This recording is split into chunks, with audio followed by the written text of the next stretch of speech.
don't let it stop you from pursuing your dreams. And fail often so that it's not a slam in the gut. It's a signpost that way doesn't work. Try that way. Change your relationship with the word failure. 702. The upside of failure. Proof that a setback can lead to a step forward. The upside of failure on 702 afternoons. So it is by design, right?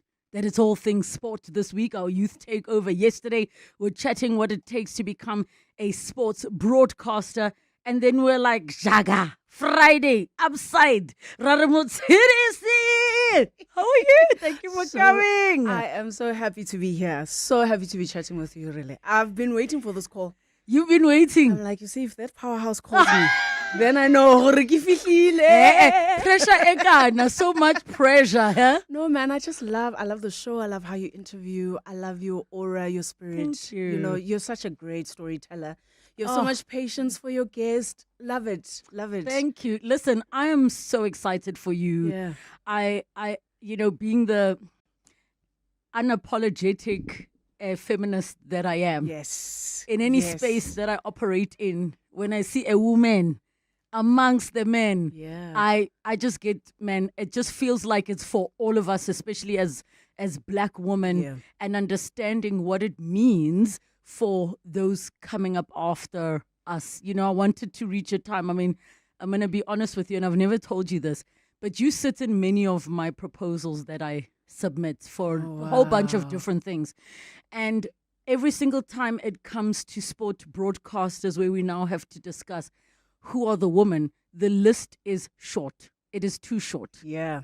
You know, and Too it's short. not just who are the women. For me, it's like who are the exceptional women that I can be proud to put there, and whatever the case may be. Is that for you something that is disappointing, or is it positive? Because it is your time, but at the same time, we need the pool to be bigger, the table to be longer. I think that's the thing. We need to pull up some more chairs to this table, a lot more chairs. And, you know, it's something that I had a discussion with another one of our veterans, Carol Shabalala, about, and we're talking just about, you know, people don't get just what it takes to be the best. You know, what it takes for what you do to be second nature, to be like breathing. Yes. Because that's when people are like, okay, that is muscle excellence. memory. Yes. Because you do it with your being. That is why people are so drawn to you. But it takes time. It takes so much refining, so many hours, so many productions to get to that level. And I'm afraid we're in a world where everything is 2-minute noodles. You know, everybody wants the big break, the big moment without doing the 1,000 hours that you need to get there. But we need more ladies at that table. In fact, as we stretch the table, it's not just in front of camera. It's behind the scenes as well. We need producers. We need executive producers. We need technical crew as well. Audio, lighting. Ladies, where are you? Where are you? You know, we need to expose young people to so many more of the chinks in this machinery, because it's so much more than the woman or the man that you're seeing in front of camera. Do you think about when you started out, and maybe reflect on some of the things you did do that people are not aware of? I mean, I'm pretty sure, like me, you've done unpaid gigs where you're actually losing money because you're using petrol or transport to get somewhere. You're doing the things where maybe there are not even cameras. Absolutely. Just to chat to us about some of those moments, which, you know, I used to judge. Was it Giselle Bundchen who back in the day says she doesn't get out of bed for less than $10,000? And we used to be like, quah, quah, quah, quah. And now when you've put in your 10,000 hours, you're like, nah, me, $10,000. Like, sign me my check first. Sign me my check first. Yes. Oh, it was definitely like that in the beginning. I mean, I started out on campus radio. Then I moved to the Gauteng-based youth radio station, Y. Yes. My first month at Y, I was there 9 to 5 learning the newsroom. I was an accounting student. I had no business being in a newsroom. Wow. 9 to 5, Monday to Was Monday. it unpaid at the time? Unpaid. Yep. Unpaid. To this day, I don't even know where the money to go there every day came from. Unpaid the whole month. And then April starts, and that weekend, that first Saturday of April 2008, I am on air reading the news on YFM at 9 o'clock that Saturday. And I walked out that booth thinking, Mudim, this is it. This is what I want to do. I'm still not paid. So for 2 months, Mama, 50 nyana, 100 nyana, so I can just get to work. So I can just get in and be good. Did your parents also not get it when you're like, no, I'm not being paid? Because it's not, I didn't tell them. My parents knew when I didn't tell getting them. paid. I didn't tell them. And I suspect, especially in Motshidisi Mohono, I suspect he was like, maybe because they pending Shem. Because like weekend, it's fine. She's a student. She doesn't need a lot of money. Yes. And it was true. I think at that time, you're just so comfortable with that. I was making 3,000 Rand. Yeah, when I started out at Y. And for me, it was tons of money because I'm a student. I only work on the weekends. So during the week, you can have a short collar. So now I say 1 pack of 2-minute noodles. Get 2 packs. Sana, I'm coming in with a box. Like, who needs some of this? I got some stash, okay? But yeah, you have to. In the beginning, because it's also, you need to learn, you shouldn't disregard those small little opportunities that you get. Those opportunities are a chance at refining. And that's what I saw it as. I was like, this is a whole new world I'm stepping in. Yes, I did this at UJFM, but now this is a commercial radio station. News is taken so seriously. You have to put bulletins together within an hour, which sounds like a lot of time, but it's not when you're chasing a story, right? And I was like, no, I'm all in. And then because you love the one, you lose the balance with the other. Yeah. So the studies started to fall apart. So what ended up happening to degree? My second semester, I failed 4 out of my 5 Aibo! Babes, 4 out of 80% 5. fail. I've never heard of 80% fail. Mind you, I'm going to work. Now I've been moved to midday. So it's 9 to 5. I have to be in at 9. I have to be out at 5 o'clock. I'm trying to rush back on campus to do evening classes. Yes. By the time I get to res at like 10:30, I am finished. finished. I have no capacity for anything. There were some classes, literally, my friends will call and tell you, we'd sit like in the third row of the class, and I can hear this woman is speaking. It looks like she's pointing at something important. Nothing is downloading. Nothing. I would have to sit in my friend Mpumi's room to be like, teach me. What are we doing here? Because I can tell you what's happening in news in South Africa and the world. Yes. I have no idea. So what? Mess. So 4 out of the 5, bruh. 4 out of the 5, I flunked spectacularly. This is the first time I've ever failed in my life. I was always a good student, always A's and B's, distinctions in matric. I get home and my dad is like, hey, but I lost my scholarship. And then he sat me down and he's like, so what is the plan? I'm like, you know what my problem is? I have no balance. The one love has taken over so much so that even accounting, which I also love, there's no balance between the two. They're like, okay, you're going to have to find a way. And the left and right need to balance. Yes. And when you are paying for school, people who are paying for school are listening. You cannot drop the ball. So I found a way to be brilliant at both. I found a way to... I started doing breakfast. I was reading breakfast on DJ's Boost Show, for example. So I'm up at 3:30. 4:30, I'm catching a taxi. 5:15, I'm in Hyde Park until 1 o'clock in the afternoon. 3 o'clock, I'm on campus in class. I'm in class until about 8. I'm studying till about 11. 11:30, I'm in bed. And you're doing it all again. Every single day. And I told myself, no matter how heavy it feels, no matter what it takes, I'm not going to fail again. I'm going to finish this degree. Yes. But I'm definitely going to be in pursuit of broadcasting. The two must live together. We're going to make it work, Motshidisi, because these are the only years that you'll have to do this. So I pushed. And I love that you didn't take that and say, okay, this is my sign to choose between one or the other.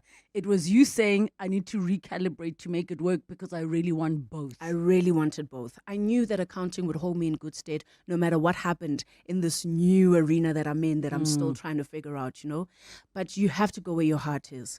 You have to go where your heart is, because you will always have that longing for that thing. And I didn't want to be pained by not at least giving it a go. Yes. And giving it a go properly, Yes. So I was like, Because maybe 60 might be an awkward time to be like, actually, I always wanted to be a broadcaster. I always wanted to do news. Let me go it. intern. Look, and also there's nothing wrong with that as well. Hey, pull up. But it's also so great when you discover your dreams so early, because then you have so much time to hit your head against the wall, to get things wrong. You know, my editor always used to say it's easy to make mistakes when you're not established.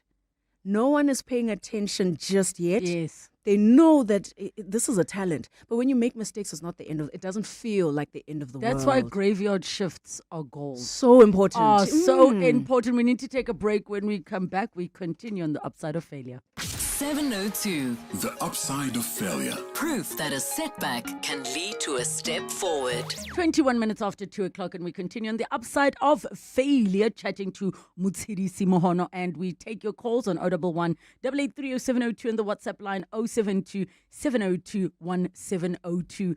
At what point in this part of your broadcasting journey, and I need to remind everybody how huge that show was with DJ Sboo. So it's not like a small thing. It wasn't a small side hustle you were doing. It was quite a big deal. And YFM being for the youth and for the culture. But at what point did you now start saying, I need to hone in on this specific section of sport, and why? So it came in 2011. I had been in the newsroom for 3 years at the time.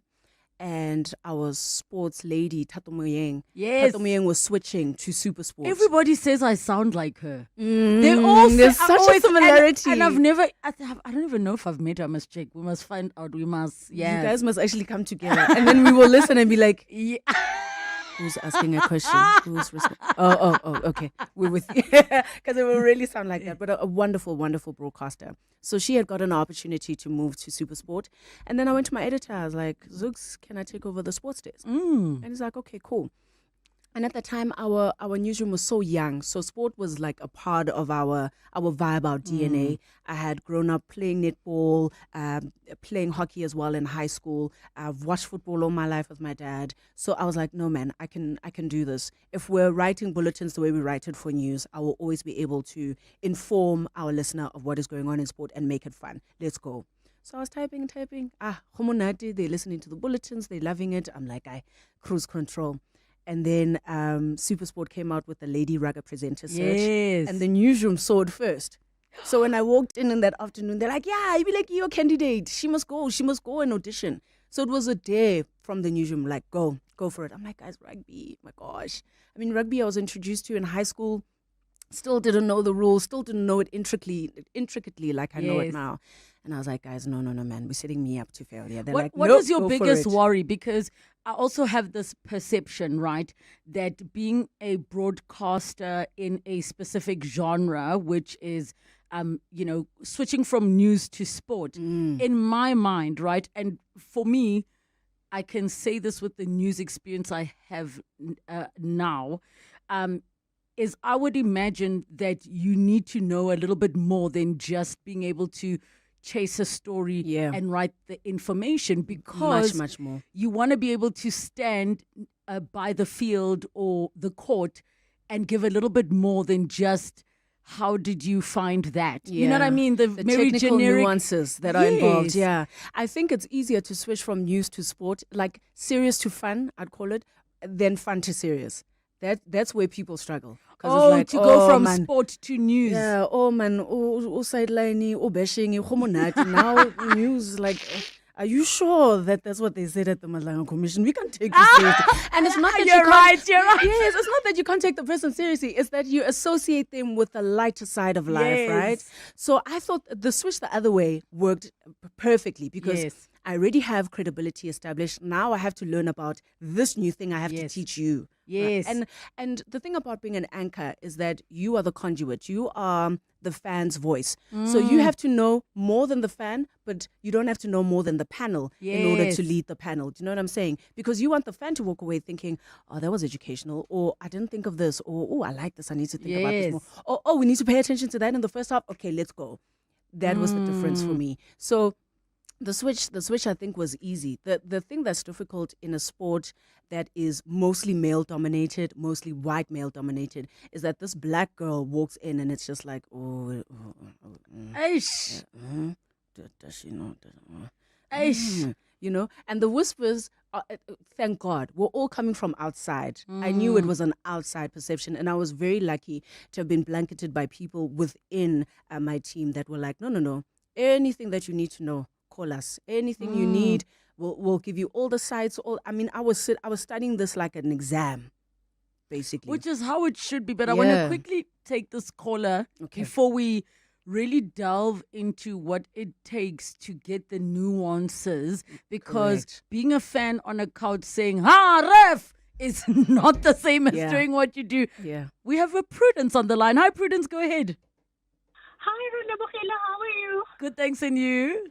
Good, thanks. Hi, Motshidisi Mohono. Hello, Prudence. I met Motshidisi during Lady Raga. So at Supersport, we had this amazing, we just wanted to find that female rugby presenter. And you know what Motshidisi did?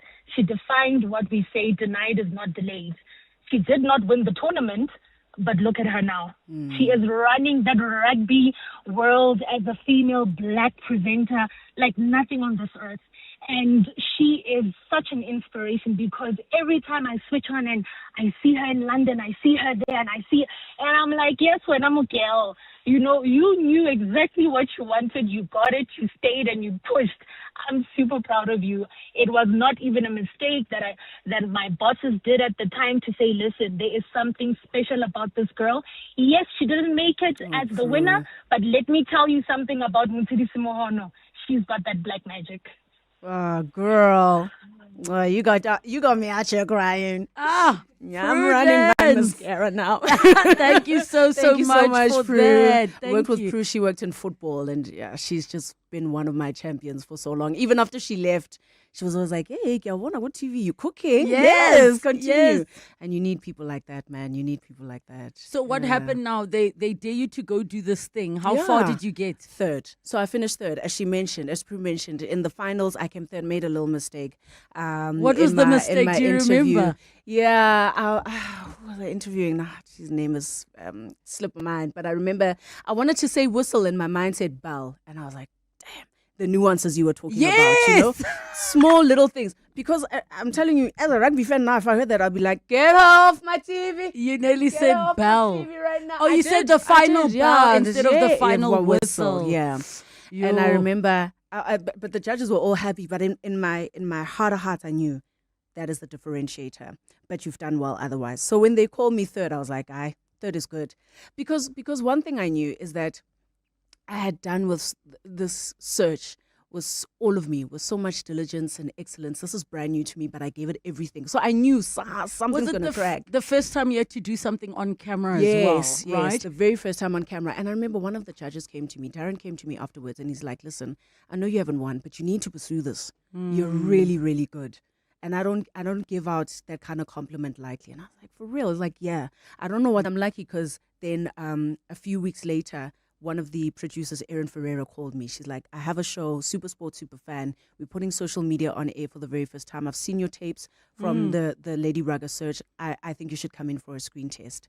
And that's why I love the fact that, you know, you never know and this applies to job interviews. Everywhere. Sometimes your CV is not right for that thing at that moment, but somebody might say, let me make a mental note about this person. I'm telling you guys, till later. When you do what you do with diligence and excellence, know that someone is watching. And one day that someone will have the power and authority to move you to your next level. And speak about you in rooms that you hope to be spoken about, where somebody says, you know that girl, that one, the third place, what's her name again? Yeah. Maybe let's consider her. So please, I think that is the biggest piece of advice you can share. It's time for us to go to the news. 702. The upside of failure. Proof that a setback can lead to a step forward. The upside of a failure, as we do on a Friday at 24 minutes to 3 o'clock, chatting to award-winning sports broadcaster Motshidisi Mohono. And we take your calls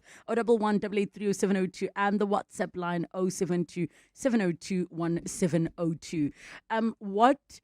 What was one of the earlier things you decided to do? So after that experience where now the seed is planted in your head that you can do television, and I think it's important that you include why it is, because for some it might not seem like such a big deal that if you're doing radio, why is it different to doing television. television? And especially now in the era of face beats, it really is. It really is different. Ooh, Please it really, chat to us really about is. that, because I mean, when you get into heels for a broadcast, you're sinking on a field. So it's not even like a normal thing. Our stylist, she came in 2018, Taryn Olbrach. She taught me about this thing that you buy online, and it's literally like like a stopper for your stilettos. Yes. I started wearing those. You clip it on to stop you from sinking. Because you walk onto the field and it's like ding, and then you're out of kilter. Even the guys are looking at you like, what the hell? Did she just get shorter? What's going on with CDC? You know? And then now it's time to walk. It's a problem. And then you have to do those top billing ones where you're walking and talking and it all Yes. looks good. And my director in my ear is like, walk, eh? I don't know this walk. So I had to buy that. You obviously have to invest in yourself, your body, your mind, your spirit. You have to be okay. The aura you exude has to be okay, because it does have an effect on the people that you're interviewing. You may not notice it in the moment, but people will start to be repelled by you. If every time they're around you, you're feeling a little bit heavy or a little bit dark, you know, they won't tell you, but they'll know something's up. Mokela sharp. So I started to be very mindful about not taking energy from people. I'd rather leave people full and myself empty, because I know where to go to replenish myself. That was very important for me. And then the other thing I did, I think it was 2015, 2016, I did a coaches level 1 with World Rugby through the Golden Lions here in Joburg. So I went back to Ellis Park, where I auditioned, and I sat in a class with other would-be coaches. Wow. And my thing is just, you know, as you start to pick your niche, which is what happened. I mean, I've been at Supersport since 2011. 2013 is when I joined the Varsity Cup team to present Varsity Cup and anchor Varsity Cup. And 2013 was Varsity Cup, then Varsity Sport came. I was doing netball. I was covering the Proteas. I was busy. 2014, same. 2015, I'm at Craven Week. Hey, I feel like I'm flourishing. 2015 Rugby World Cup comes. I'm not part of the roster that's going off to the United Kingdom. Were you disappointed? I was hurt. Oh, I was brokenhearted. I was like, what do you mean? So I ended up doing a similar show to what I was doing in 2011, and it just felt like, what, did I not grow? Yes. You know, people not for me. Do I need more champions on myself? Like, what's going on, you know? And then I was like, no, refine your knowledge, refine who you are, refine how you broadcast. You know, you have to think about it like radio, but what would you sound like on air 5 years from now? That's what you need to do. So I went, coaches level 1, did it. Then suddenly I understood, because I wanted to understand, what is the mind of the coach like? Like the players you can almost understand, but the person that's at the helm, the person that has to, you know, Strategy. Not only strategize, watch for skills, etc., but also he's the last blockage for the team. He's the last man standing. If there's arrows coming, if there's fire coming, he's the guy that's going to take all of the hits at protecting this team behind him. What goes through that kind of preparation? Then I was like, no, I'm going to do this thing. And I also started... No, but it helps that you are a lover of studying. Yes. You know what I mean? Yes. Because it's not finding knowledge. Every Yes. broadcaster that would say, okay, if I want to refine, maybe I need to go and perfect my niche by doing this. Some people might have thought, maybe let me go and perfect my niche by taking on an additional something on radio. Let me go pitch another show. Yes. You were not saying, No. let me go and push for another thing. You're saying, let me actually go back to the books and understand Really what understand. goes. Yes, Yeah. yes. There's another conversation. I'm bringing her up again, Carol Shabalala. I remember they were busy with the football production, and I walked in and I was sitting with her, and I just felt like, you know, I'm not getting it right. I am not getting better. Like what? And she's like, no, you're trying to be them. You're not a former player. You're not a former coach.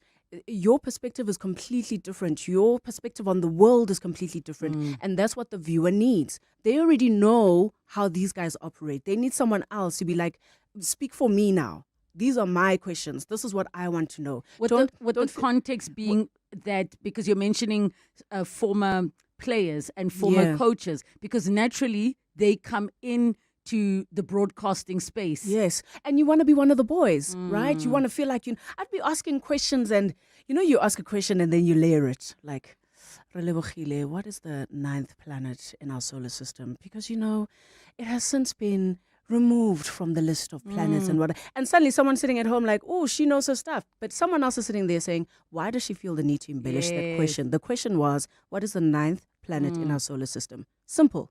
And the embellishing is because it was an insecurity. I knew it was an insecurity. I would be asking questions with numbers and what. It's just taking 2 minutes to ask, like, why would Jesse Creel be picked over Kane and Moody? Why? Because I want you to think that I know what I'm talking about. But it's not that. It's because I'm insecure.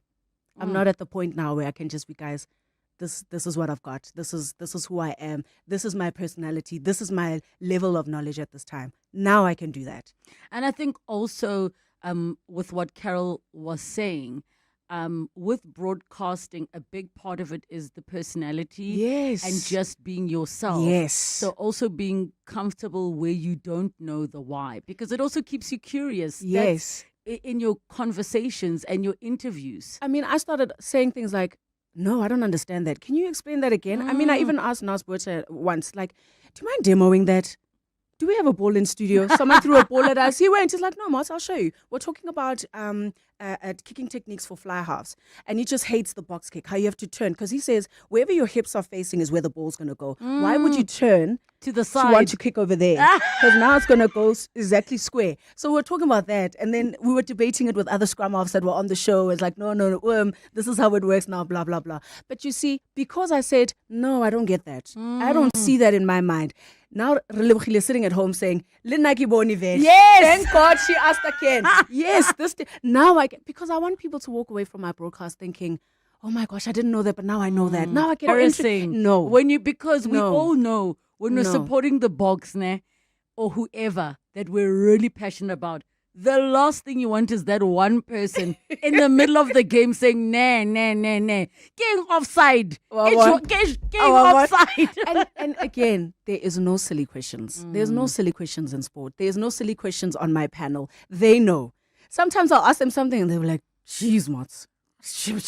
Like, you're going to have to give us a break here so we can go find out for you. I don't know, Yes. Or we're speaking about the laws has changed for the umpteenth time. Or we're watching the game together and we make the call and the referee makes another call and we're just like, Erks, what is happening? What has happened to our sport, But it's staying curious and not being afraid of, it's that thing of, I'm going to look like a fool. No, look like a fool. Because someone's going to learn from this moment where you feel inadequate, insecure, even stupid. Someone's going to learn from this and go, oh, thank goodness she asked, because now I finally understand it. Which sport would you be absolutely terrified to broadcast on? As in, because we know there are those last minute phone call opportunities. So which phone call would you get that'd be like, more guys, I don't know. And it can Probably be wrestling or MMA. Really? What's the reason? I thought you were going to say sheep shearing. Oh, sheep shearing, yes. But sheep shearing is also a sport. You remember? There are actually so many. Yes. Or even, guys, chess, eh? You know what? Chess it on dribbler because I have zero knowledge. Synchronized swimming. I'd rather do synchronized swimming. So, but what are you going to say? You know what? When I joined Supersport in 2012, there was the Olympics. I was doing archery.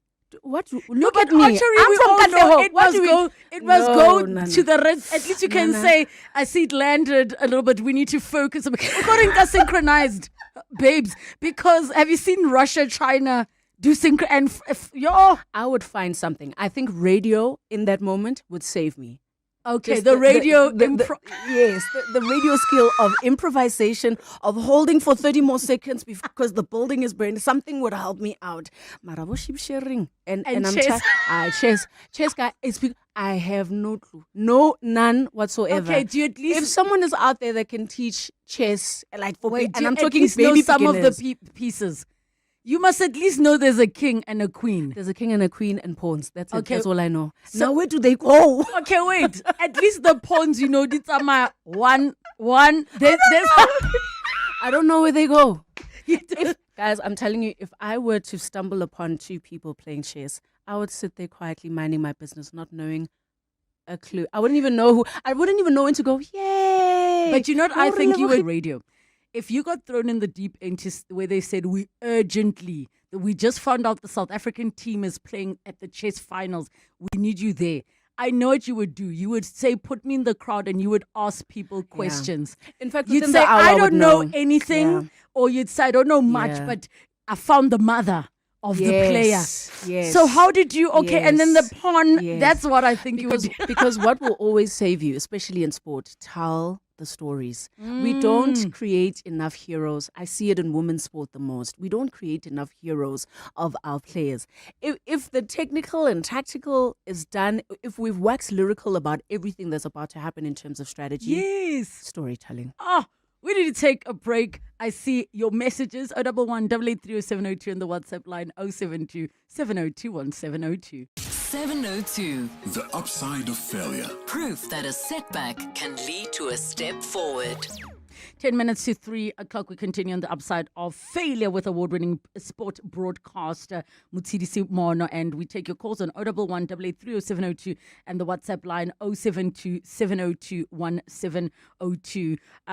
I have to be honest, like, I'm such a fan of where you are in your career. The climb has been slow and steady. It is not like that overnight, success where suddenly you're this new face that's everywhere. You really have taken the time to build. And as you continue to speak about excellence, I mean, even the part about going to study the coaching just goes to show how pedantic you are about the details, which really is what broadcasting is.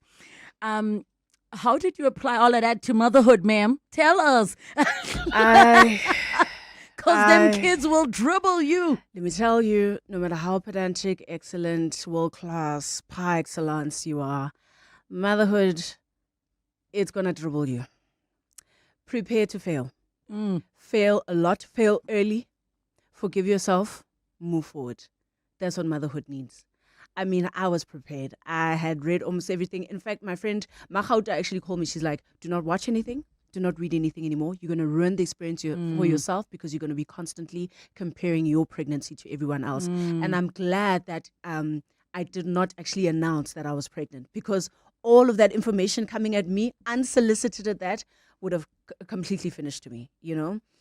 My little one arrived via C-section as well. The first few days in the hospital, I think maybe it's the the thing you press. The epidural. Oh, the morphine. Ma'am, the best. All the pain is gone. And then you get home and you're like, oh, that's what's going on in my body, you know? So it was a huge jolt. But I am forever grateful to my mom and my sisters. They took such good care of me and my baby girl. And I was able to adjust. And, my sister Jay especially would always say, Hore, how imelwa? Just cry. If you feel it's too much, cry. Release. Don't hold anything in. Release it all. It must all go. You must free yourself of the burden of perfection, because that's what you've always been in every other walk of your life. This is not the place to be perfect. And let it all go. We were just talking off air about mom guilt and how it never ends. Right? It never ends. How have you found a way to fit the motherhood into your life in a way where you're still being you? The village. You need a good village. You need villagers that are willing to come through for you. I have the best nanny in the world. I know you have a great nanny, but my nanny trumps your nanny by 10 out of 10. Umamtolo is the reason that I am still able to function like Motshidisi Mohono, where I don't have to worry about the baby. She's sending me voice notes even now. Just say interview, but because she never wants me to feel like I'm missing out. She'll send videos, she'll send pictures. When my mom is home, she'll do the same thing. When my sisters are home, they'll do the same thing. You need a village, and you need villagers that are willing to wake up at any time. You need to be a good villager as well. Yeah, that's you also the only need way. You need to allow yourself to be inconvenienced all the time for the people that you love. But they have come through. I mean, my little one is turning 2 in July, and there are days when it is a challenge, but there are very few days now where it's tough. Listen, they're the terrific twos, and the reason I'm not going to jump into the terrible twos, ne? Yeah. It's the terrific twos, because then you'll be ready to embrace the terrorist threes. Just letting you know. We've got some voice notes coming through on 072 702 1702. Hey, Relebogile. Wow, you're speaking to Motshidisi. Hey, you know the last time I heard her voice, it was when she was still working with Amon Mukwena. Wow, hello Motshidisi. Afternoon, guys. Daniela, Relebogile, you've got that lady, Motshidisi Mohono, hosted our metric dance in 2009. Where was it? I forgot where that metric dance was, but she was our MC. That's the first time I knew of her. After then, I have always heard her on YFM. I've always heard her on YFM, and Lalela, she held that metric dance like she knows us. The way she was talking to us, you'd swear she knew us. Yo, where was our metric dance? I don't know if she still remembers. Northview High School to class of 2009. CD, you did a very great job there. I knew you from that day. Otherwise, I heard you for IFM until I stopped listening to. Let me say until I grew up and stopped listening to IFM. Refreshing and youthful interview. Sport, when done well and shared broadcast professionally, does immense good for the world. Yeah. It promotes positivity and dispels all manner of negativity. Keep going, Dr. Philemon Mahuma. Relebogile, you have our first black female sports presenter from Katlehong. I always give her flowers on eggs. I hope the moon boot is off now. Tato in Randburg. It's gone. Perry from Midrand says, please tell Motshidisi to watch Queen's Gambit on Netflix for a chess crash course. Okay. She's got homework. Now we know she's going to study, and the poor child won't see the mom because wabala or study chess. Farai says, so nice to hear more about Motshidisi. She's a beautiful, tiny lady who sits or sometimes stands between those male giants and occasionally calls them to order. I played school rugby donkey years ago, and I learned a lot from Tsidi and her panel on the latest changes, rules, etc. in rugby. She's an excellent presenter, and I'm always happy to watch her. Keep it up. That is from Farai. Relebogile, my former SuperSport employee, I was office-based and would occasionally see Motshidisi around. What stood out to me was how warmly she greeted people. She always greeted me as though she knew me personally. I also remember a Women's Day celebration where she delivered a memorable speech about self-doubt and not always seeing yourself as being good enough for a particular role. Her words stayed with me, and I often think back to them whenever I'm feeling discouraged. It remains my dream to return to the sporting world one day. Sport gives me a sense of peace and fulfillment. Many people find it unusual that as a woman, I am so passionate about sport, but it has always been something I genuinely enjoy and connect with. So much love coming through. Oh, one more. Relebogile and Motshidisi. If I were to link Motshidisi with a good chess player friend of mine from high school, it would be a lady by the name of Relebogile Mabotja. Boy, she was good. She was number one, and I played number two throughout our high school tournament at PTHS. Motshidisi, I'm so super proud of you. Thank That you. is from Zeno. So much love coming Thank your way. you. Oh, we've run out of time. So, final question. What is the greatest lesson you've learned about failure? Whew. Don't let it stop you from pursuing your dreams. Don't let it stop you from pursuing your dreams. And fail often so that it's not a slam in the gut. It's a signpost that way doesn't work. Try that way. Change your relationship with the word failure. I'm a fan. I love you to Love bits. you. Mwah, Mwah. mwah, mwah. I just got in my car. I don't know who you are talking to, but that quote, free yourself from the burden of wanting to be perfect. Yo!